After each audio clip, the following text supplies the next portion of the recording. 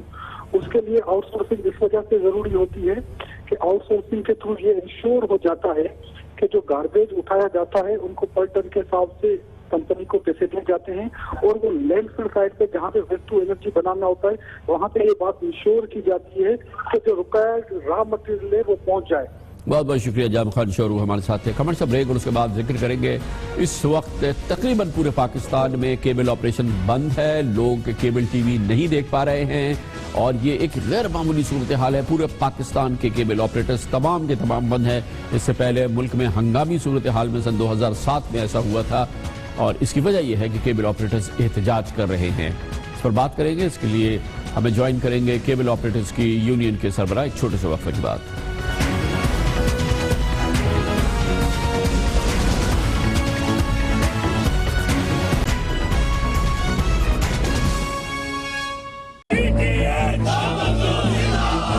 نومبر کو انشاءاللہ 3 licence D T H کی کمپنیز کو جاری کریں گے. پاکستانی ڈی ٹی ایچ کی جو 23 تاریخ کو جو بڈنگ ہو رہی ہے، اس سے کیبل آپریٹر کا معاشی قتل ہونے جا رہا ہے.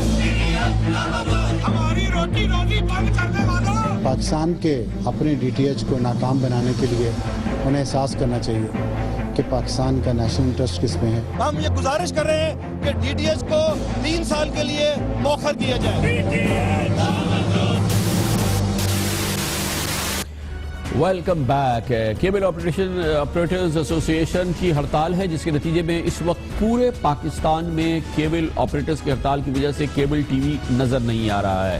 اگر آپ ٹی وی دیکھ رہے ہیں تو ہو سکتا ہے اسلام آباد کے کچھ علاقے میں آپ ٹی وی دیکھ پا رہے ہیں، اور کچھ لوگ وہ جن کے پاس کوئی اور سہولت موجود ہے، یعنی کہ جن کے پاس ڈش وغیرہ ہے، وہ دیکھ سکتے ہیں. لیکن ہم یہ کہہ سکتے ہیں کہ پاکستان میں ٹی وی دیکھنے والوں کے تقریباً 95% لوگ جو ہیں وہ اس وقت یہ نشریات نہیں دیکھ رہے ہیں. انتہائی غیر معمولی صورتحال ہے. اس طرح کی صورتحال اس سے پہلے سن 2007 میں دیکھنے میں آئی تھی، جب ایمرجنسی لگائی گئی تھی اور اس موقع پہ کچھ عرصے کے لیے ٹی وی بند ہوا تھا. لیکن یہ صورتحال ہے جو کہ اس وقت ہم دیکھ رہے ہیں، اور اس کی بنیادی وجہ یہ ہے کہ کیبل آپریٹرز نے پیمرا کی جانب سے 23 نومبر کو جو نیلامی ہونے جا رہی ہے پاکستان میں، وہ ٹیکنالوجی جو ساری دنیا میں موجود ہے، ڈائریکٹ ٹو ہوم یعنی ڈی ٹی ایچ سروس، اس کے لیے لائسنسز دینے کے لیے پیمرا اب آگے جا رہا ہے، اور 23 نومبر کو اس نے سلسلے میں لائسنس دینے کے لیے نیلامی کرنی ہے، اور اس کے فوراً بعد اجازت دینی ہے ان کمپنیز کو کہ پاکستان میں اس ٹیکنالوجی کو انٹروڈیوس کریں، جس کے ذریعے آپ کو کیبل کی ضرورت نہیں ہوگی، آپ کو ایک باکس ملے گا،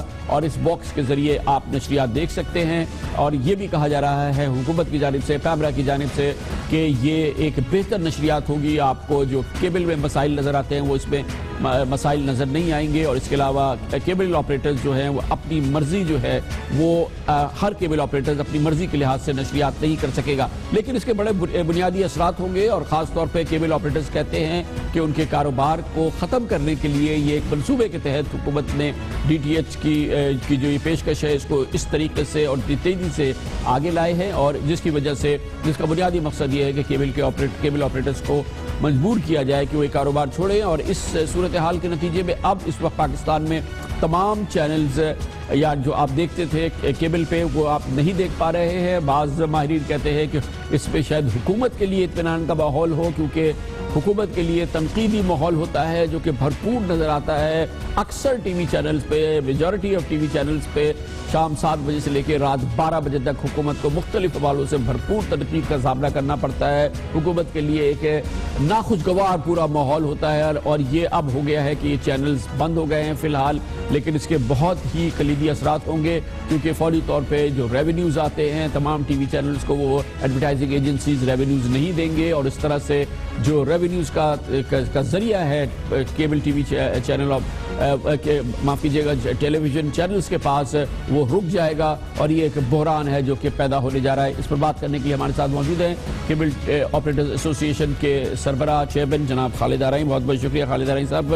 یہ فرمائیے گا کہ بات بھی ہوئی اسحاق ڈار صاحب کے ساتھ، 2 میٹنگز ہوئی آپ لوگوں کی، لیکن کیا وجہ ہے؟ آپ کہیں گے ان کی غلطی ہے، وہ کہہ رہے ہیں کہ آپ نے بات نہیں مانی، مگر آپ بتائیں احوال تو دیں کچھ۔ کامران بہت شکریہ کامران صاحب، کیبل آپریٹرز کے ایشو کو حل کرنے کے لیے آپ نے ہمیں یہاں موقع دیا۔ 2 دن مذاکرات چلے۔ مذاکرات سے پہلے پاکستان بھر کے کیبل آپریٹرز سراپا احتجاج ہوئے اور پیمرا ہیڈ آفس کے بعد ہزاروں کی تعداد میں کیبل آپریٹرز نے پیمرا کے سامنے مظاہرہ کیا، جس پر پی بی اے کے چیئرمین میاں عامر محمود اور جنرل سیکریٹری صاحب جنرل شکیل مسعود صاحب سے ہماری ملاقات ہوئی اور ہم نے یہ کہا کہ یہ کیبل آپریٹرز یہ سراپا احتجاج ہے اور جو ڈی ٹی ایچ کو لایا جا رہا ہے، یہ پیمرا پہلے اپنے جو کیبل آپریٹر سے جو وعدے کیے گئے تھے ڈیجیٹائزیشن کے مراحل کو مکمل کرنے، اس کے بعد ڈی ٹی ایچ کو لایا، ہمیں اس پہ کوئی اعتراض نہیں ہے۔ اور یہ ہم نے ان خدشات کا اظہار بھی کیا کہ اچانک ہی یہ ڈی ٹی ایچ کامران صاحب پچھلے 16 سال سے پیمرا کے لاز میں موجود ہے، اچانک ہی چیئرمین افسر سالم کے آنے کے بعد ڈی ٹی ایچ کے قانون سازی میں تیزی لائی گئی اور ہم تو کوئی ایسی ڈیمانڈ نہیں کر رہے ہیں یا کوئی ہم حکومت سے ایسی مراد نہیں مانگ رہے ہیں، ہم صرف یہ کہہ رہے ہیں کہ نہ ہی ہم ٹیکنالوجی کا راستہ روک رہے ہیں۔ ہماری ایک چھوٹی سی ڈیمانڈ تھی کہ اس کو مؤخر کیا جائے، لیکن خالد آرائیں صاحب یہ مؤخر کافی عرصے سے ہوا چلا رہا ہے نا، آپ کہہ رہے ہیں 16 سال سے یہ معاملہ ہے۔ ہمارے خطے میں جو بھی ممالک ہیں ان میں ڈی ٹی ایچ ایک سہولت ہے جو کہ ویورز کو حاصل ہوتی ہے، ہر ملک میں یہ ٹیکنالوجی موجود ہے۔ آپ نے جب اتنے عرصے تیاری نہیں کی تو آگے کیا آپ نے کیوں نہیں تیار ہوئے؟ سب سے پہلے میں آپ کو بتا دوں کہ جتنے بھی دنیا بھر میں ڈی ٹی ایچ لائے گئے ان ممالک کے اندر 300-400 چینلز لیگل چینلز اس ملک میں موجود تھے۔ پاکستان کے اندر پیمرا نے اپنی تیاری مکمل نہیں کی، کوئی چینل پہ اعلان نہیں، کل ٹوٹل چینلز کی تعداد پاکستان میں 128 چینلز ہے، جس کو بخوبی کیبل آپریٹرز اپنے صارفین تک پہنچا رہے ہیں ان کی مرضی کے مطابق۔ جن ممالک کا ذکر آپ کر رہے ہیں وہاں آپ پڑوسی ملک کو لے لیں، وہاں تقریباً 350 سے زائد ٹی وی چینلز ہیں، اس لیے ڈی ٹی ایچ کو لایا گیا۔ افغانستان میں بھی ڈی ٹی ایچ ہے؟ جی افغانستان میں ابھی شروع ہوا ہے ڈی ٹی ایچ۔ افغانستان میں بھی ٹی ٹی ایچ ہے، پاکستان میں نہ ہونا تو آپشن نہیں ہے نا افغانستان میں، مگر بہت سے چینلز کو وہاں کام کرنے کی اجازت ہے۔ پاکستان کے اندر تو صرف 128 اور اس سے پہلے کچھ جسے اسٹار ٹی وی پاکستان میں موجود تھا، پیمرا کی غلط پالیسی کی وجہ سے اسٹار ٹی وی نے اپنا کاروبار پاکستان میں بند کر دیا۔ جو کچھ گنے چنے چینل پاکستان میں موجود تھے وہ پاکستان میں کاروبار چھوڑ کے یہاں سے واپس چلے گئے۔ ہم کسی کا راستہ نہیں روک رہے کیونکہ پیمرا نے کیبل آپریٹرز کی انویسٹمنٹ کرائی ڈیجیٹائزیشن کے اوپر۔ اب دیکھا جائے تو ڈی ٹی ایچ کی جو کوالٹی ہے اور جو ڈیجیٹل ٹی وی کی کوالٹی کیبل کی وہ سیم ہے، بالکل اتنا کوئی خاص فرق نہیں ہے، سوائے وہ ڈائریکٹ ٹو ہوم ہے اور یہ کیبل کے ذریعے جاتا ہے۔ کہ ہمارا کیبل آپریٹرز نے صرف یہ ڈیمانڈ کی، آپ نے ہم سے انویسٹمنٹ کرائی ہے اور آپ نے ہم سے کمٹمنٹ کی تھی جب تک تینوں مراحل پورے نہیں ہوں گے تب تک ہم ڈی ٹی ایچ کو نہیں لایا جائے گا۔ اور دوسری ایک حیرت کی بات یہ ہے کہ جب ہمارے اسحاق ڈار سے ہماری ملاقات ہوئی، اس میں پی بی اے بھی موجود تھی، پی بی اے نے بھی اپنے خدشات کا اظہار کیا کہ یہ رائٹ ٹائم نہیں ہے۔ ایک طرف پی بی اے جن کو جو D T H P B A کے تو میرے خیال میں مسائل اور ہیں، کیونکہ پی بی اے کو اس پروسیس میں شامل ہی نہیں کیا گیا، اس کو تو باقاعدہ نکال دیا گیا ہے، جس کی وجہ سے اس کی شفافیت پہ سوال اٹھ رہے ہیں۔ جی ہاں، دیکھیں پی بی اے کا یہ بھی خدشات ہے، پی بی اے نے جو کیبل آپریٹر کی خدشات ہے اس کی بھی پی بی اے نے تائید کی ہے کہ یہ کیبل آپریٹر کا جو موقف ہے یہ بھی بالکل ٹھیک ہے۔ اور حیرت کی بات یہ ہے کہ 2 دن مذاکرات کیے گئے اور 2 دن کے بعد پہلے دن انہوں نے اسحاق ڈار صاحب نے کہا کہ اگلے دن ایک کمیٹی بنا دی گئی جس میں 3 پیمرا کے لوگ، 3 پی بی اے سے نمائندگان ہوں گے اور 4 کیبل آپریٹرز کے نمائندگان ہوں گے اور ایک منسٹری فائنانس کے نمائندگان ہوں گے۔ 3.5 گھنٹے سے 3.25 گھنٹے تک ہمیں بٹھایا گیا، کسی نے ہم سے ملاقات نہیں کی اور پیمرا الگ بیٹھی رہی۔ اور 3.5 گھنٹے بعد اسحاق ڈار صاحب آئے، انہوں نے اپنا حکم سنا دیا کہ جی ہم آپ کو 1 سال جن کو ہم لائسنس دیں گے وہ بولی ضرور ہوگی اور انہوں کام کرنے کے لیے 1 سال بعد۔ مگر میں ان کے گوش گزار کروں، پیمرا نے ان کو مس گائیڈ کیا ہے کہ کسی کو بھی لائسنس ملے گا اس کو سیکورٹی کلیئرنس میں 6 مہینے لگ جائیں گے، سامان امپورٹ کرنے میں اس کو 6-8 مہینے لگ جائیں گے۔ ایسا انہوں نے کیبل آپریٹر میں ہمیں بڑے حیرت کا اظہار ہے کہ ہم نے سنا تھا کہ اسحاق ڈار جو وعدہ کرتے ہیں پورا کرتے ہیں، مگر انہی کے کہنے پر ہم نے اپنی اسٹرائک کو مؤخر کیا۔ اور انہوں نے ایک اور بات بھی کی کہ ترکی کے پریزیڈنٹ پاکستان آ رہے ہیں، اس غلط امپیکٹ جائے گا۔ ہم نے بھی حب الوطنی کا ثبوت دیتے ہوئے پاکستان بھر کیبل آپریٹرز کو ہم نے منع کیا کہ نہیں، ترکی کے پریزیڈنٹ پاکستان آ رہے ہیں، غلط امپیکٹ جائے گا۔ تو کہتے ہیں نا، ہم بات کر رہے تھے پیمرا سے، انہوں نے کہا دیکھیں مسائل تو آپ لوگوں کے، یہ کیبل آپریٹرز جب چاہتے جو چینل بند کر دیتے ہیں، آپ کے چینلز کو اپنی مرضی سے یہ بند کر دیتے ہیں، جس چینل کو چاہتے ہیں جس کی بھی جو وجہ ہو اس کو نیچے کر دیتے ہیں, کسی چینل کو روک دیتے ہیں, کسی کی نشریات کو ڈسٹرب کر دیتے ہیں. ایسا ہوتا تو ہے. دیکھیے خان صاحب, کسی چینل کو روکنا تو کسی زمانے میں ہوا کرتا تھا, مگر دیکھیں ایک بات, قانون جو ہے کیبل آپریٹرز کو پابند نہیں کرتا. میں کس نمبر پہ کیبل آپریٹرز اور صارفین کی خواہش پر ہوتا ہے, کیونکہ قانون مجھے پابند نہیں کرتا کہ کس چینل کو کہاں رکھا جائے. یہ اس پر کوئی بغیر ابھی کیبل آپریٹرز نے, میں اب یہ کہتا ہوں کہ آیا کہ پی بی اے سے ہم نے سوال کیا کہ پی بی اے کے کوئی شکایت ہو پاکستان میں, کیا صارفین نے یہ ڈیمانڈ کی کہ ہمیں ڈی ٹی ایچ دیا جائے, کیبل آپریٹر سے ہم تنگ ہیں, ان کی سروس ٹھیک نہیں ہے, یا پی بی اے نے پیمرا کو شکایت کی کہ ہمارے چینلز جو ہے کیبل آپریٹر بخوبی نہیں پہنچا رہے ہیں. مگر مجھے افسوس سے کہنا پڑتا ہے کہ افسر عالم صاحب نے, کیونکہ وہ میں نے ان کا ایک انٹرویو سنا تھا کہ وہ آپ کو اپنا استاد مان رہے تھے کہ آپ سے بہت کچھ سیکھا ہے, مگر ہم سمجھتے تھے کہ وہ 4200 کیبل آپریٹر سے اور ہزاروں کی تعداد میں لوپ ہولڈرز ہیں. اچھا اب ہے کیا, دیکھیں یہ پاکستان کے لیے مجھے حیرت ہے کہ اتنی اہمیت نہیں دی جا رہی اس بات کی. پورا پاکستان کی سکرینز جو ہے اس وقت بلیک ہو گئی ہے, ختم ہو گئی ہے, اور آپ کہتے ہیں کہ جب تک آپ کا مطالبہ نہیں مانا جائے گا یہ ایسے ہی رہے گی, اور آپ مکمل طور پہ متحد ہیں, کیونکہ ہمیں پتہ ہے کہ آپ ہی کے ایک بہت ہی وائبل ممبر ہے اسلام آباد میں, ان کا چل رہا ہے کیبل, شاید اور بھی آپ کے لوگ آپ سے بریک ہو جائیں وہ چلائیں. دیکھیں جی, اب پیمرا یہ میرا بنیادی حق ہے, میرا جمہوری حق ہے میرا, کہ میں اگر اپنے کاروبار میں کچھ مشکلات ہیں, اگر حکومت میری بات نہیں سن رہی تو میں اپنے کاروبار کو بند کرنے کا حق مجھے موجود ہے. میرے اس حق کو دھمکی کا نام دیا گیا. میں نے اسی طرح ہڑتال کی جس طرح وکلا ہڑتال کر رہے ہوتے ہیں, شاپ کیپر ہڑتال کر رہے ہوتے ہیں, مگر افسوس سے کہنا پڑتا ہے کہ اسلام آباد پیمرا کی انتظامیہ پوری کیبل آپریٹر کو زدوکوب کر رہی ہے, زبردستی سسٹم پہ جا کر آن آف کروا رہی ہے کہ پیمرا آتی ہے, کیبل آپریٹر بند کر چلا دیتے ہیں, پھر پیمرا چلی آتی ہے. تو ابھی تھوڑی دیر پہلے اطلاعات ملی ہے کہ پیمرا کے دو لوگ ہر سسٹم میں جا کر ہم رات کو ادھر ہی سوئیں گے, ہم بند کرنے نہیں دیں گے. میرا جمہوری حق ہے, اس کو استعمال نہیں کرنے دیا جا رہا ہے. پیمرا اپنی ہردرمی کر رہی ہے, ایسا کہیں بھی نہیں ہوتا. لیکن خالد صاحب یہ تو سسٹم ہوتا ہے, اگر آپ بند کر کے تالا لگا کے چلے جائیں تو پیمرا آ کے تالا کھول کے نشریات تو آن نہیں کر سکتا. یہ تو آپ کا حق ہے, صحیح کہہ رہے ہیں آپ کے جی, کہ اگر آپ بند کرنا چاہتے ہیں, ہاں پیمرا یہ کر سکتا ہے کہ آپ کا لائسنس ہوتا ہے وہ آپ کو کینسل کر دے, وہ ختم کر دے کہ آپ ایز اے کیبل آپریٹر کام نہیں کر سکتے کیونکہ آپ نے بند کیا. یہ ہم نے قانونی تقاضا پورا کرتے ہوئے اپنے صارفین کو 48 گھنٹے کا نوٹس پہلے سے ہی دیا ہوا تھا. ہم نے جو ہڑتال کی کال مؤخر کی, ہم نے 48 پیمرا کے رولز کے تحت ہم نے 48 گھنٹے کا صارفین کو اطلاع کرنی ہوتی ہے کہ ہم اپنے کسی بھی چینلز کو بند کرتے ہیں یا اپنی سروس بند کرتے ہیں. وہ تقاضا ہم نے پورا کیا. ہم نے اپنے صارفین کو اپنے ان ہاؤس کے ذریعے, میڈیا کے ذریعے وہ نوٹس ہم نے قانونی تقاضے ہم نے پورے کیے ہوئے. ہم نے خان صاحب سے کہا نا کہ میرا ایک جمہوری حق ہے, مجھے استعمال کرنے کیوں نہیں دیا جا رہا, میری بات کیوں نہیں سن رہے, میری کوئی ڈیمانڈ غلط تو نہیں, میں حکومت سے کوئی مراد تو نہیں مانگ رہا ہوں. پھر ایک خواہش ظاہر کر رہا ہوں کہ جو یہ بڈ آج 23 تاریخ کو ہونے والی ہے, اس کو موخر کر کے 2 سال کے لیے آگے بڑھا دیا جائے. پاکستان میں کون سا ایسا نقصان ہو جائے گا؟ اسحاق ڈار صاحب کہہ رہے تھے کہ جی بہت بڑا سرمایہ. آپ کو ایک بات بتا دوں کہ پورے پاکستان کے ڈی ٹی ایچ کو جو دیا جا رہا ہے کہ جو بھی بٹ ہوگی اس کا بٹ کے دن 15% اس نے پے کرنا ہے, پھر جس دن اس کو لائسن ڈیلیور ہوگا اسے 35% پے کرنا ہے, پھر 50% پیمنٹ اس نے اگلے 10 سال پے کرنی ہے. اور کیبل آپریٹر سے کیا کرتے ہیں, کیبل آپریٹر یا ٹی وی چینل, انہوں نے سے پہلے ایڈوانس پیمنٹ لی جاتی ہے. پورے پاکستان کے ڈی ٹی ایچ کا رینیول 1 کروڑ پہ رکھا گیا ہے, اور کیبل آپریٹر کا جو سب سے ٹاپ آف دی کیٹیگری ہے B10, اس کا رینیول جو ایک سٹی میں کام کرنے کے لیے ہوتا ہے اس کی جو سالانہ رینیول ہے وہ 72 لاکھ روپے کی ہے. اب یہ کہاں کا انصاف ہے کہ جس نے پورے پاکستان میں کام کرنا ہے وہ 1 کروڑ دے گا, جس نے ایک شہر میں کام کرنا ہے وہ 72 لاکھ روپے دے گا. اچھا یہ چیزیں تو نیگوشیبل ہے, یہ اگر آپ کے پوائنٹس ہیں تو اس پہ تو حکومت سے نیگوشیٹ ہو سکتا ہے, لیکن حکومت یہ کہتی ہے کہ یہ ہم چوائس نہیں ہے, ہم پاکستان کے لوگوں کو ڈی ٹی ایچ سے وہ نہیں کر سکتے کہ ان کو یہ فیسلٹی حاصل نہ ہو. یہ تمام چیزیں جو آپ کی ہے یہ تو شاید نیگوشیبل ہیں, لیکن آپ شاید عوام بھی یہ سوچے گی کہ میری مرضی ہے, کیونکہ لاسٹ ٹائم بھی آپ سے بات ہوئی تھی, آپ اتنا اکنامیکل پڑھتے ہیں ایک عام آدمی کو, ایک لوور مڈل کلاس کو, کہ وہ ویسے بھی نہیں جائے گا. ڈی ٹی ایچ تو کافی مہنگا آپشن ہوتا ہے, آپ کی سروس چلتی رہے گی. خیر صاحب آگے جا کر پیمرا کا جو اگلا پلان جو ہے, پیمرا کا اگلا پلان یہ ہے کہ جب ڈی ٹی ایچ کے لائسنس اناؤنس ہو جائیں گے, اس کے بعد انہوں نے کیبل آپریٹر یہ کہنا ہے کہ اپنا اینالاگ بند کرو. جو غریب آدمی کی جو سب سے جو فائدہ ہے, کیونکہ ہم ایک کیبل کا کنیکشن دیتے ہیں اور وہ گھر جو ہے 4 ٹی وی چلا رہا ہوتا ہے 200 روپے کے اندر. مگر ایسا آگے جا کر وہ پیمرا کی طرف سے کیا ہونا ہے, پیمرا کی طرف سے کہا جائے گا کیبل آپریٹرس کو کہ اپنے اینالاگ کو شٹ ڈاؤن کرو اور آپ آپ ڈیجیٹلائزیشن پہ جائیں تو صارفین کو تو وہی پڑے گا کیبل، جتنے کا ان کو ڈی ٹی ایچ پڑے گا اتنے کا ان کو کیبل پڑے گا.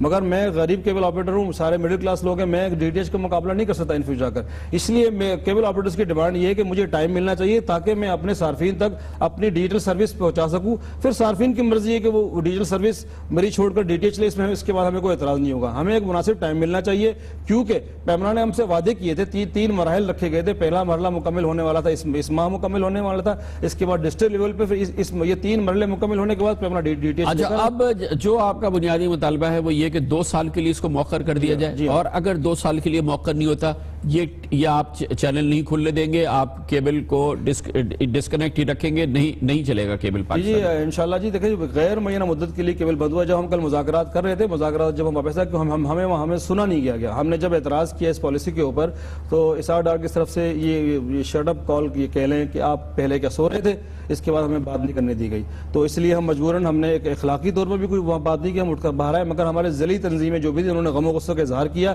کہ ہم آپ اس کی بات کو نہیں مانتے، اگر نہیں کریں گے تو ہم آپ، کیونکہ ہماری پھر لیڈرشپ خطرے میں پڑ گئی. ہم تو وہاں سے اٹھ کر واپس باہر نکل آئے کہ انہوں نے کہا جو مذاکرات کامیاب ہوئے. ہم نے کہا ہماری نظر میں تو کامیاب نہیں ہوئے، مگر ہمارے ذیلی تنظیمیں سب نے دباؤ ڈالا کہ نہیں ہڑتال ہونی چاہیے. اس لیے یہ خالد رائے کی پرسنل رائے نہیں، یہ پاکستان کے ہر اس غریب کیبل آپریٹر کی ڈیمانڈ ہے کہ ڈی ٹی ایچ کو مؤخر کرنے کے اب حق کے لیے انہوں نے اپنی مدد آپ کے ہر جگہ. کہیں ظاہر ہے پنجاب میں پریشر کیبل آپریٹر کو بہت آ رہا ہے، مگر پھر بھی وہ اپنے حق کے لیے لڑتے ہوئے اپنے کاروبار کو. میں ایک اور بار کہتا چلوں گا خان صاحب کہ یہ کام ایسا ہے کہ لوگ سو رہے ہوتے ہیں، ہم سروس دے رہے ہوتے ہیں لوگوں کے گھروں تک. اگر کسی کیبل آپریٹر کے گھر میں خدا نخواستہ میت بھی پڑی ہو نا، وہ اپنا کاروبار کبھی بند نہیں کرتا، اس کا کاروبار چل رہا ہوتا ہے. اور کیونکہ یہ قدم ہم نے انتہائی مجبوری کی حالت میں اٹھایا ہے، اور ہم اسپیشلی آپ ٹی وی چینل مالکان سے بھی یہ بڑا افسوس کا اظہار کرتے ہیں. ظاہر ہے کہ حکومت کو تو اتنا نقصان نہیں ہونا، مگر مجھے بڑا افسوس سے کہنا پڑتا ہے کہ ٹی وی چینلز کو، پی بی اے کے ممبران کو بہت نقصان ہونا ہے. مگر پھر بھی ہم ان سے گزارش کریں گے کہ کیبل آپریٹرز کے حق کے لیے، کیونکہ یہی کیبل آپریٹرز جنہوں نے آپ کو یہاں تک پہنچایا. خان صاحب پہلے بھی جیسے ذکر کیا تھا، جب ہم نے یہ کام شروع کیا تب ایک بھی پاکستانی چینل نہیں تھا. اب تو ماشاءاللہ بہت پرانا، ہم کیبل آپریٹرز کو جانتے بھی ہیں کہ سوائے پی ٹی وی کے کوئی چینل پاکستان میں موجود نہیں تھا. آج کیبل آپریٹرز نے اپنی مدد آپ کے تحت یہاں تک یونیورسٹی کو پہنچایا. تو میں پی وی اے سے بھی گزارش کروں گا کہ وہ کیبل آپریٹرز کو سپورٹ کریں اور کیبل آپریٹرز کی آواز جو ہے اعلیٰ حکام تک پہنچائیں. بہت بہت شکریہ. یہ ہے معاملہ جو کہ ہم آپ کے سامنے پیش کرنا چاہتے تھے. کیبل آپریٹرز کا کیس کیا ہے جس کی وجہ سے اس وقت پاکستان کے 95% علاقوں میں کیبل نہیں دیکھا جا رہا ہے. کیبل آپریٹرز کی اس اسٹرائک کی وجہ سے وہ ٹیلی ویژن اسکرین جس کو پورا پاکستان اس وقت دیکھ رہا ہوتا ہے وہ خاموش ہو چکی ہیں. خبر سے بریک، اس دوران آپ نیوز ہیڈ لائنز بھی دیکھیں گے، جس کے بعد ہماری آج کی اہم خبریں جاری رہیں گی.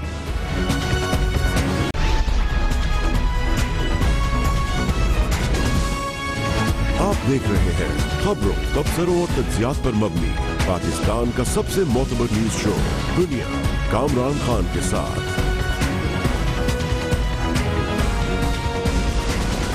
Welcome back. پاکستان کی فوج میں وسیع پیمانے پر تبدیلیوں کا زمانہ آ گیا ہے، اور آج باقاعدہ اعلان ہوا ہے کہ chief of army staff general Raheel Sharif نے اپنے الوداعی ہفتے میں الوداعی ملاقاتیں شروع کر دی ہیں. دوسری جانب chairman joint chief of staff general Rashid Mahmood بھی اس وقت الوداعیہ ملاقاتیں کر رہے ہیں، اور اس طرح سے یہ آخری ہفتہ ہے. آئندہ ہفتے یعنی کہ آئندہ پیر سے پاک فوج میں برق رفتار تبدیلیاں دیکھنے میں آئیں گی.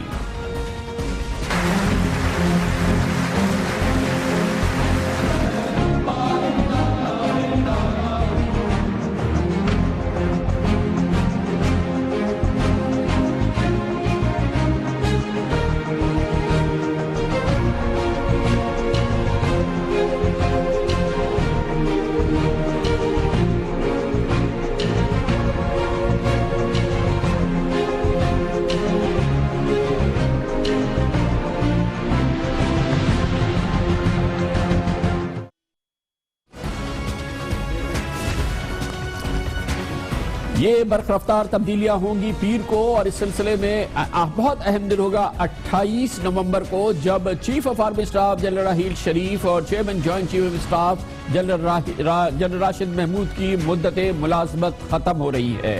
یہ ماحول ہے جس میں کہ پاکستان کی فوج میں 2 نئے 4 سٹار جنرلز آئیں گے. وزیر اعظم جناب نواز شریف اس حوالے سے اپنی تیاریاں مکمل کر چکے ہیں۔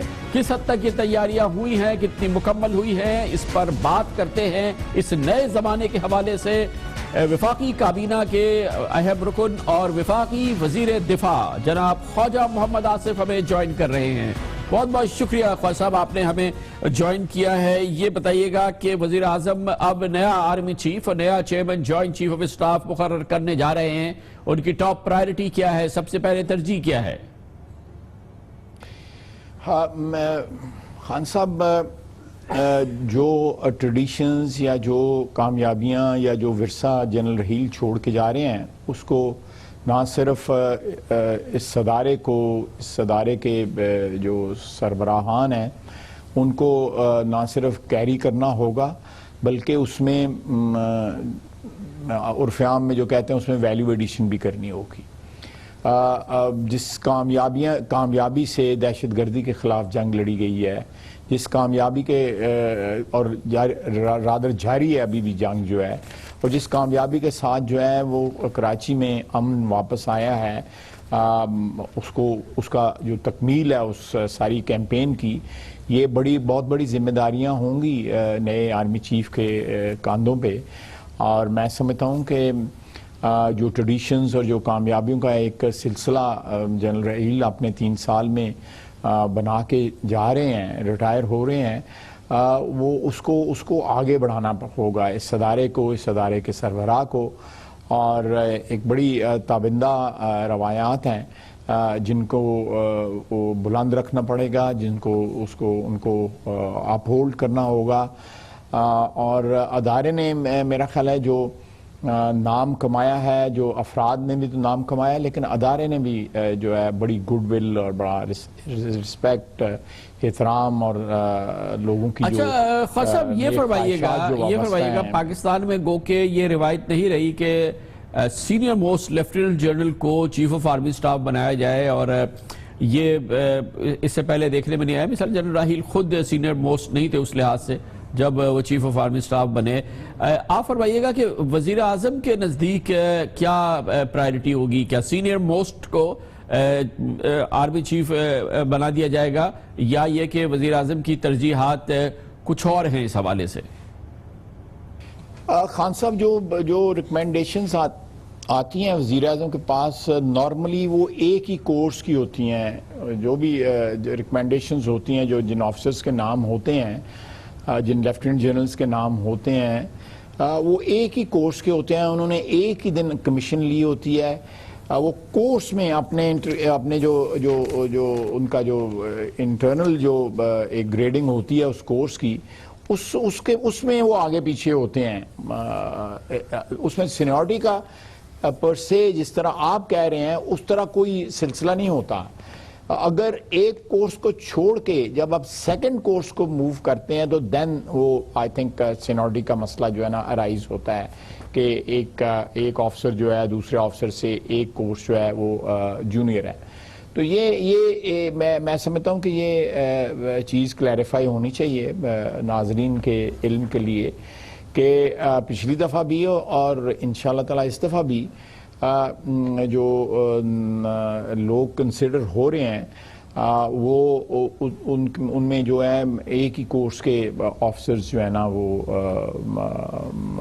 ان کے نام زیر غور ہوں گے۔ تو وہ کورس جو آپ نے فرمایا کہ سینیورٹی نہیں ہے، کورس ہے، تو کورس ہے 62nd PMA، جس کے آفیسرز ہیں اس وقت lieutenant general Zubair Mahmood Hayat, lieutenant general Ashfaq Nadeem, lieutenant general Javed Iqbal Ramday, lieutenant general Qamar Javed Bajwa, اس کے علاوہ lieutenant general Syed Wajid Hussain, lieutenant general Najibullah Khan. اور یہ فرمائیے گا کہ یہ نام وزارت دفاع نے باقاعدہ بھیج دیے ہیں وزیر اعظم کو، ارسال کر دی ہے وزارت دفاع سے، یہ سمری وزیر اعظم کو جا چکی ہے، یہ نام وزیر اعظم کے پاس ہیں اور اس سلسلے میں وہ اپنی غور و فکر فارمل طریقے سے کر چکے ہیں، کیونکہ یہ فارمل چیز بھی ہے۔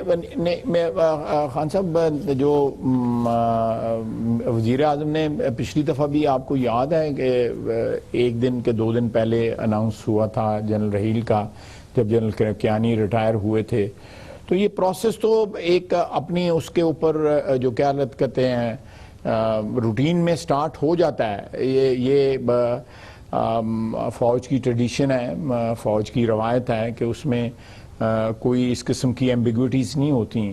تو یہ اب کنسلٹیشن جو ہے آرمی چیف سے وزیر اعظم کی ہوگی. وزیر اعظم جو ہے اپنے رفقا سے بھی کنسلٹ کریں گے، جو ان کے ڈوزیئرز جو ہیں، جو آفسرز اس وقت رن میں ہیں، ان کے ڈوزیئرز بھی definitely he will go through the dossiers also.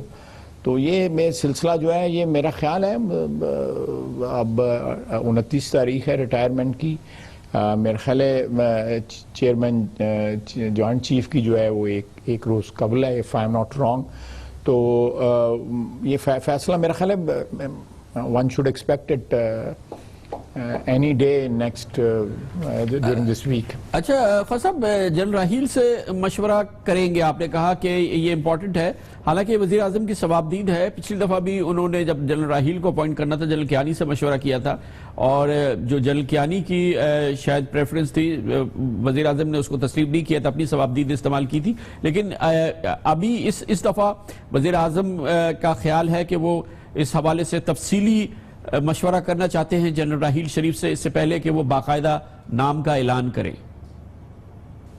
Absolutely. دیکھیں جنرل راحیل کا اوپینین جو ہے وہ تو that will be very valuable, rather the most valuable opinion جو ہے جنرل راحیل کا ہوگا اس سلسلے میں. ثوابدید وزیر اعظم کی ہے، لیکن ریکمنڈیشنز جو ہیں اور اوپینین جو ہے ڈیفینیٹلی جنرل راحیل کو جو ان آفسرز کا تجربہ ہے ان کی کمانڈ میں جو لوگ کام کر رہے ہیں وہ اس کا کوئی جو ہے متبادل تو نہیں ہے. 2 4 سٹارز اپوائنٹ کرنے ہیں، چیئرمین جوائنٹ اور army chief of army staff.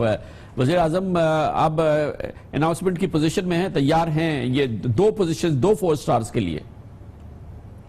یہ بالکل یہ اب خان صاحب یہ آخری مراحل میں ہے یہ سارا جو ہے پروسیس. نہیں، میں یہ پوچھنا چاہ رہا ہوں کہ یہ تو نہیں ہے کیونکہ اس سے پہلے پاکستان میں ہوا ہے کہ اس دفعہ chairman joint chief of staff air force سے ہو جائے یا نیوی سے ہو جائے، اس قسم کی کوئی چیز ہے ذہن میں؟ یہ ثوابدید جو ہے اپنا وزیر اعظم کی ہے. میں آئی refrain from commenting on that کہ وہ ان کے ذہن میں کیا ہے. یہ میرا خیال ہے یہ میں احتیاط ہی برتوں گا تو بہتر ہو. اچھا، آپ اس میں تو احتیاط برت رہے ہیں، اس میں فرمائیے گا کہ ایک اور پوزیشن میچور ہے تیاری کے لیے، تبدیلی کے لیے، وہ ہے director general inter services intelligence کی. ISI کے سربراہ کی بھی اپوائنٹمنٹ ہے. یہ تو وزیر اعظم کی ثوابدید ہوتی ہے، نام ان کو آتے ہیں اور اس میں سے وہ سلیکٹ کرتے ہیں. وزیر اعظم کا یہ اس کی ثوابدید ہوتی ہے کہ نیا کہ ISI کا سربراہ کون ہو. اس کے لیے کچھ ذہن میں سوچ ہوئی ہے، اس کے لیے بھی تیاری ہے مکمل؟ نہیں خان صاحب، مجھے اس کے بارے میں علم نہیں ہے. میں بالکل رتیبار علم نہیں ہے اس پہ. میں جو مجھے علم تھا اور جتنا علم تھا دوسری اپوائنٹمنٹ کے بارے میں، چیف کی اپوائنٹمنٹ کے بارے میں، وہ میں نے عرض کر دیا ہے. یہ میرے علم میں نہیں ہے. اچھا، اب سے لے کے اگلے 6 دن کے دوران وزیر اعظم جناب نواز شریف ایک بہت اہم ملاقات کریں گے، اور وہ ہوگی جنرل راحیل شریف کے جانشین سے. وزیر اعظم نواز شریف جنرل راحیل شریف کے جانشین کو سب سے اہم ذمہ داری کیا تفویض کریں گے؟ اپنی پرائرٹی سب سے زیادہ اولین ان کی ترجیح کیا ہوگی جب وہ بریف کریں گے نئے آرمی چیف کو مبارکباد دینے کے بعد؟ کیا کہیں گے کہ سب سے زیادہ امپورٹنٹ ان کے لیے، حکومت کے لیے، ریاست کے لیے کیا چیز ہے؟ خان صاحب، یہ مور اور لیس اٹ از آلریڈی ڈیفائنڈ. ایک دہشت گردی کے خلاف جنگ ہے، اور دوسرا جو اس وقت صورتحال ہے ہماری مشرقی سرحدوں پہ، لائن آف کنٹرول پہ، ورکنگ باؤنڈری پہ، اور تیسرا جو ہے وہ جو افغانستان کے راستے بھی جو اگریشن ہو رہی ہے ہندوستان کی طرف سے، اور جس طرح وہ ہمارے ملک کے مختلف حصوں میں جو ہے بدامنی پھیلانے کی کوشش، ناکام کوشش جو ہے وقتاً فوقتاً کرتے رہتے ہیں، دہشت گردی کی پشت پناہی کرتے رہتے ہیں. تو یہ ایک ایسا آن گوئنگ پرابلم ہے، یا ایک ایسا آن گوئنگ ٹاسک ہے جو نئے آرمی چیف کو بھی نبھانا پڑے گا، اور ود مور ویگر. اور جو ٹریڈیشنز جو ہیں جنرل رحیل چھوڑ کے جا رہے ہیں، ان کو آگے کیری کرنا پڑے گا، اور زیادہ کامیابیاں اللہ تعالیٰ نصیب کرے ہماری افواج کو اس میدان میں، ملک کی دفاع میں دہشت گردی کے خلاف۔ اس وقت دنیا میں کوئی ملک جو ہے وہ کلیم نہیں کر سکتا اتنی کامیابیاں جو پاکستان نے الحمدللہ دہشت گردی کے خلاف جو حاصل کی ہیں۔ بہت بہت شکریہ خواجہ صاحب، درخواست ہے کہ آپ اگر ہمارے ساتھ رہیں، کیونکہ ہمارے پاس ایک اور بہت اہم موضوع ہے۔ ہمارے پاس جو اعداد و شمار اس سے لگتا ہے کہ 2018 میں لوڈ شیڈنگ ختم نہیں ہونے جا رہی ہے، اس کے بھی کچھ کڑے سوال ہیں جو ہم آپ سے پوچھیں گے پروگرام میں آگے چل کے، لیکن سب سے اہم موضوع اس وقت کا ہے کہ تبدیلیاں، اور وہ تبدیلیاں آئیں گی آئندہ ہفتے جب نیا chief of army staff appoint ہو جائیں گے، اور ان کے ساتھ ہی جو ضروری تبدیلیاں ہیں وہ دیکھنے میں آئیں گی۔ اس لیے سب سے اہم بات یہ ہے کہ جو بھی چیف آف آرمی سٹاف بنے کئی تبدیلیاں اس میں آئیں گی۔ ایک بہت امپورٹنٹ تبدیلی یہ ہے کہ جو موجودہ 4 امپورٹنٹ لیفٹیننٹ جنرل ہے، ان میں سے خیال یہ ہے کہ 2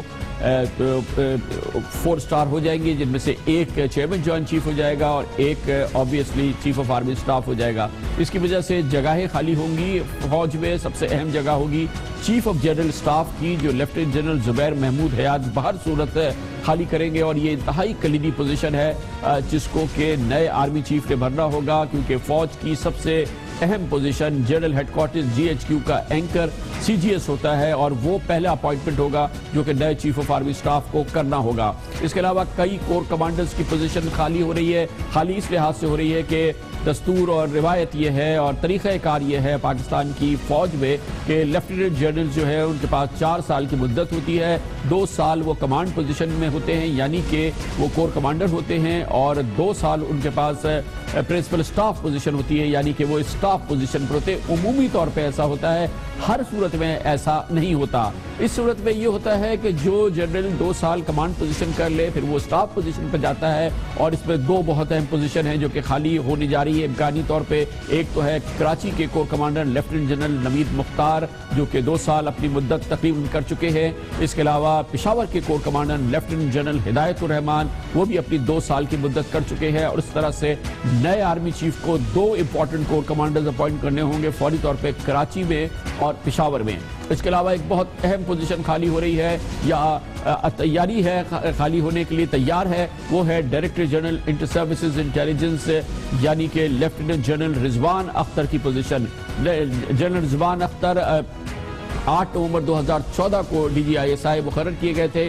اس طرح سے انہیں 2 سال مکمل ہو گئے ہیں، اور اب وہ اپنے فرائض کی تکمیل پر ہیں۔ خیال یہی ہے کہ انہیں نئے چیف آف آرمی سٹاف کوئی کمانڈ پوزیشن دیں گے۔ خیال یہ ہے کہ وہ کوئی کور کمانڈ کریں گے، اور اس سلسلے میں ہم کوئی اسپیکولیشن نہیں کرنا چاہیں گے۔ یہ نئے آرمی چیف اپوائنٹ کریں گے انہیں، اور دیکھتے یہ ہے کہ انہیں کون سی کور دی جاتی ہے۔ ایک اور بہت امپورٹنٹ پوزیشن ہے جو کہ پاکستان میں بہت ہی زیادہ اس کی شہرت رہی ہے، اور وہ ہے director general inter services public relations کی۔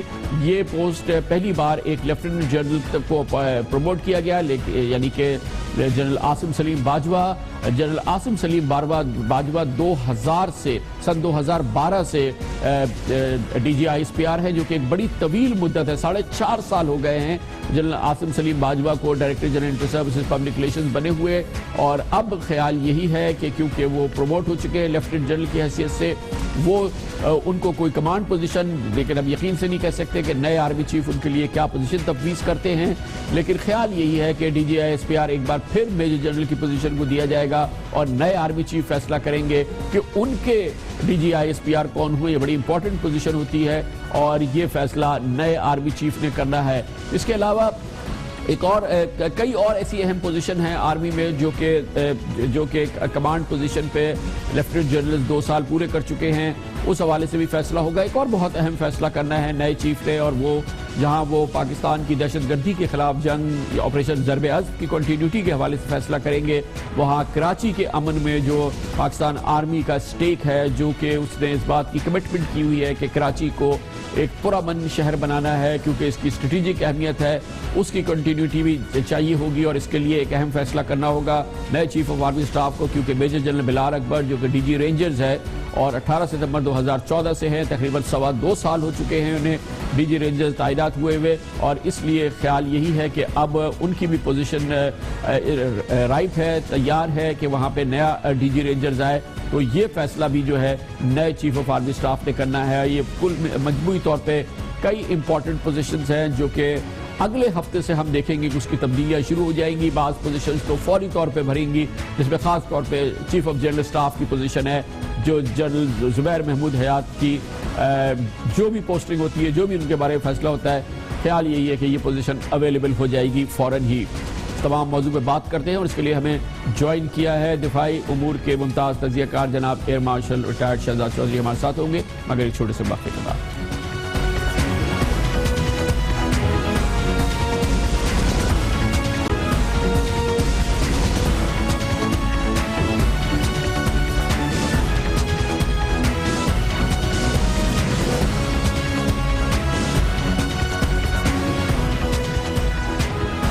جیسے کہ بھی آپ نے سنا تھوڑی دیر قبل ہمیں وفاقی وزیر دفاع جناب خواجہ محمد آصف بتا رہے تھے کہ وزیر اعظم جناب نواز شریف اپنا وقت لے رہے ہیں فی الحال نئے آرمی چیف کی اپوائنٹمنٹ کا، اور خاص طور پہ انہوں نے یاد دلایا کہ جنرل راحیل شریف کا انتخاب بھی انہوں نے 27 نومبر کو کیا تھا، 2 روز قبل جبکہ جنرل کیانی کی مدت ملازمت مکمل ہو رہی تھی. اس کے ساتھ ہی ہم نے آپ کو بتایا کہ اس کے ساتھ ہی نئے آرمی چیف کے آنے کے ساتھ ہی پاک فوج میں بڑی تبدیلیوں کا زمانہ ہوتا ہے. ایک تو یہ کہ نیا آرمی چیف اپنی ٹیم لاتا ہے، لیکن بعض پوزیشنز ایسی ہیں جو کہ تیار ہیں اور جنہیں بہرحال جہاں پر تبدیلیاں آنا ضروری ہے، جیسے کہ ہم نے کہا کہ چیف آف جنرل سٹاف کی پوزیشن خالی ہوگی، اس پہ اپوائنٹمنٹ ضروری ہے. اس کے علاوہ ڈی جی آئی ایس آئی کی پوزیشن بھی اب میچور ہو گئی ہے جہاں پر نئی اپوائنٹمنٹ ہونی ضروری ہے. اسی طرح سے کراچی اور پشاور کے کور کمانڈرز کی پوزیشن ایسی ہے اہم پوزیشنز میں جو کہ میچور ہو گئی ہیں، وہاں پہ تبدیلی ہے. اور خیال یہی ہے کہ چیف آف آرمی سٹاف جو بھی نئے چیف آف آرمی سٹاف آئیں گے ظاہر ہے کہ وہ اپنے ساتھ نئے آئیڈیاز لائیں گے پاکستان کے چیلنجز کا مقابلہ کرنے کے لیے، اور اس کے ساتھ ہی وہ اپنی ٹیم بھی انٹروڈیوس کریں گے جیسا کہ ہمیشہ ہوتا آیا ہے. انہی معاملات پہ بات کرتے ہیں اور اس کے لیے ہمارے ساتھ موجود ہیں پاکستان کے ممتاز ڈیفنس افیئرز اینالسٹ جناب air marshal retired Shahzad Chaudhry. بہت بہت شکریہ ایئر مارشل صاحب. ہم ایکسپیکٹ کر سکتے ہیں کہ نئے آرمی چیف کی آمد کے ساتھ ہی جو بڑی کرٹیکل پوزیشنز ہیں، نئے آرمی چیف آتے ہیں، بعض پوزیشنز تو میچور ہو گئی ہیں، وہ تبدیلیاں لانی ہیں، لیکن اس کے علاوہ بھی پوری فوج کے اندر وہ تبدیلیاں اور اپنی ٹیم کو وہ انٹروڈیوس کریں گے. تو آئندہ چند ہفتے جو ہوں گے وہ تبدیلیوں کے ہفتے ہوں گے فوج میں. دیکھیے جہاں پر تو پاکستان کی افواج یا پاکستان کی ڈیفنس فورسز اس وقت کسی آپریشنل کنڈیشن میں ہے، سچویشن میں ہے، وہاں پر تو اس قسم کی تبدیلیاں یا ان کی کمانڈ کی تبدیلیاں شاید آہستہ آہستہ فیز وائز ہوں گی، ان کو ایک دم سے تبدیل نہیں کیا جائے گا. دوسرے کچھ تبدیلیاں ایسی ہیں جو کہ مثال کے طور پہ میٹر ڈائریکٹلی نہیں کریں گی. سٹاف کے اندر تبدیلیاں البتہ بہت واضح ہیں، جیسا آپ نے منشن کیا چیف آف جنرل سٹاف. میرا خیال ہے D G I S I immediately change نہیں ہوگا کیونکہ اس کو نئے چیف کو اپ ٹو سپیڈ لے کے آنا ہے ان تمام معاملات میں جو کہ پاکستان کے لیے اس وقت چیلنجز کا باعث بنے ہوئے ہیں. تو میرا خیال ہے ایک دم سے اتنی بڑی تبدیلی دیکھنے کو نہیں ملے گی. اسی لیے میں کہہ رہا ہوں کہ یہ فیز وائز ہوں گی، کیونکہ دیکھیے ایک چیز یاد رکھیے، پاکستان اس وقت حالت جنگ میں ہے.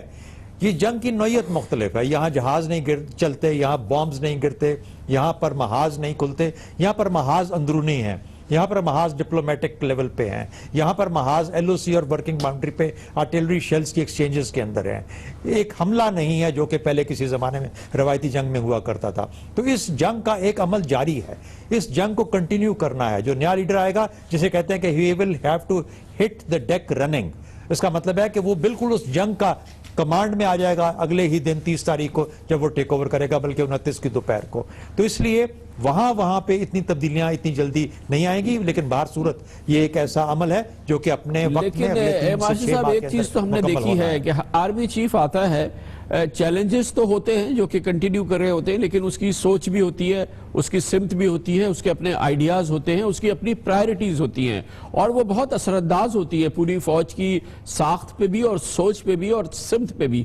وہ تو ہمیں ہمیں فنگر کراس رکھ کے انتظار کرنا ہوگا کہ وہ نئے آرمی چیف کہاں آتے ہیں، کیونکہ ایک اسٹرکٹ کنٹینیوٹی تو ہم نہیں دیکھتے ہیں. جو ہمارا ایکسپیرینس بتا رہا ہے اوور دی ایئرز، جو ہم نے اپنی ہسٹری میں دیکھا ہے کہ ہر آرمی چیف جو ہوتا ہے وہ اپنی بہت ہی ایک اگر اف ناٹ ریڈیکل شفٹ لیکن بڑی تبدیل اس کی سوچ ہوتی ہے اور اس کو لے کے آگے بڑھتا ہے. اس لیے ابھی اس معاملے میں ہمیں دیکھنا ہوگا کہ کون آرمی چیف آتا ہے اور پھر وہ اپنی ترجیحات کا انتخاب کیسے کر سکتے. ہم نہیں کہہ سکتے کہ نئے جو آرمی چیف ہوں گے اور ان کی جو سوچ اور فکر اور انداز اور سمت ہوگی وہ چھاپ ہوگی جنرل راحیل شریف کی.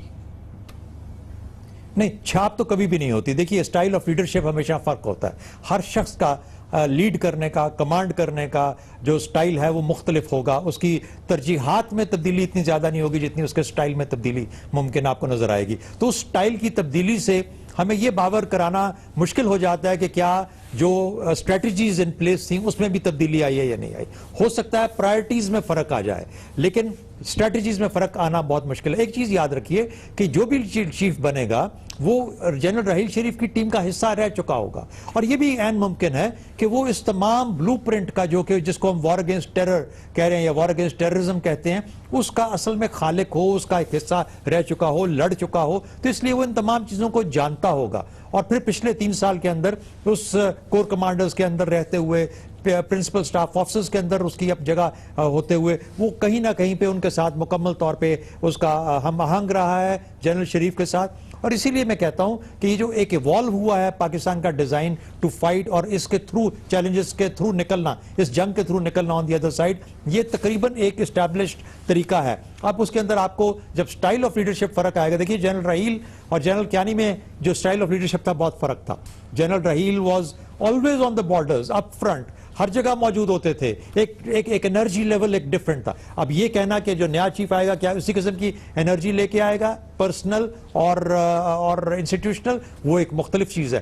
لیکن میرا اپنا اندازہ یہ ہے کہ وہ جو بریگیڈیئرز، وہ میجر جنرلز، جو لوگ آگے لڑ رہے ہیں اور جو کمانڈ کر رہے ہیں، جو کور کمانڈرز ہیں، وہ آہستہ آہستہ تبدیل ہوں گے لیکن ان کی چھاپ تقریباً وہی ہوگی جو کہ فوج کی ابھی تک آپ کو چھاپ نظر آئی ہے. پاکستان کے چیلنجز وہی ہیں، اس کو لڑنے کا انداز. ایک چیز میں ہو سکتا ہے فرق ہو جائے، مثال کے طور پروفائل جنرل راحیل شریف کا پروفائل اس پورے ایکشن کے دوران ظاہر ہے کہ بڑا ہائی پروفائل رہا ہے. ISPR نے اس میں بہت ہی کلیدی کردار ادا کیا ہے اور آلموسٹ ڈیلی بیسس پہ جنرل راحیل خبروں میں رہے ہیں، فرنٹ پیج پہ رہے ہیں، نیوز ہیڈ لائنز میں رہے ہیں. ہو سکتا ہے کہ نئے آرمی چیف تھوڑے سے لو پروفائل ہوں اور وہ اپنے آپ کو اس لحاظ سے مینج کریں. خان صاحب میں اس کے بارے میں یہ کہوں گا کہ if جنرل راحیل شریف اگر وہ خبر بنا رہے تھے تو وہ خبر رپورٹ ہو رہی تھی. اگر کوئی چیف خبر نہیں بنائے گا تو وہ رپورٹ نہیں ہوگی. تو اس کا مطلب ہے کہ کچھ ہوتا ہے تو اس کو رپورٹ کیا جاتا ہے. اس میں بے شک ایک ISPR کا بڑا امپورٹنٹ رول رہا ہوگا اور واقعی بہت ایکٹیویٹ ہوا ہے. اور یہ سوچ صرف جنرل راحیل شریف کے زمانے میں نہیں تھی، یہ جنرل کیانی کے زمانے میں اس کے اوپر بہت زیادہ انوالومنٹ ہوئی اور انہوں نے کہا کہ جو میڈیا مینجمنٹ ہے، جو میڈیا افیئرز ہے، یہ بہت امپورٹنٹ حاصل کر چکا ہوا ہے. تو میرا خیال ہے یہ احساس اس وقت بھی تھا اور آہستہ آہستہ گاہے اس کے اندر جب تبدیلیاں آئیں اور ایک ISPR کے اندر اس قسم کی چینجز لائی گئیں جو کہ لوگوں کو انفارمڈ رکھ سکے کہ کس قسم کی انسٹیٹیوشنل سوچ کیا ہے، لیڈرشپ کی سوچ کیا ہے، معاملات کیسے ہو رہے ہیں. تو میرا خیال ہے کہ یہ معاملہ جو میڈیا کے ساتھ انٹریکشن کا ہے اور جو رپورٹنگ کا ہے فوج کے معاملات کے اندر، یہ میرا خیال ہے کہ ویسے ہی چلتا رہے گا. لیکن اگر ISPR بھی تبدیل ہوتا ہے تو ایک نیا DG ISPR جو ہوگا اس کے اندر بھی ظاہر ہے کچھ نہ کچھ تبدیلی، اس کے انداز میں، اس کے بیان میں، اس کی سوچ کے اندر کچھ نہ کچھ تبدیلی ضرور آئے گی، اس کا اظہار بھی ہوگا.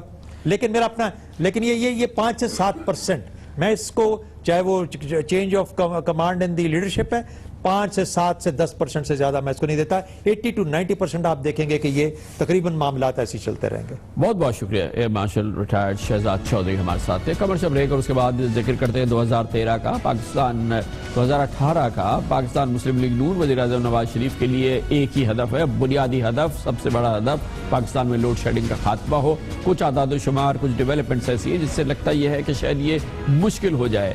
اس پر بات کرتے ہیں چھوٹے سے وقفے کے بعد.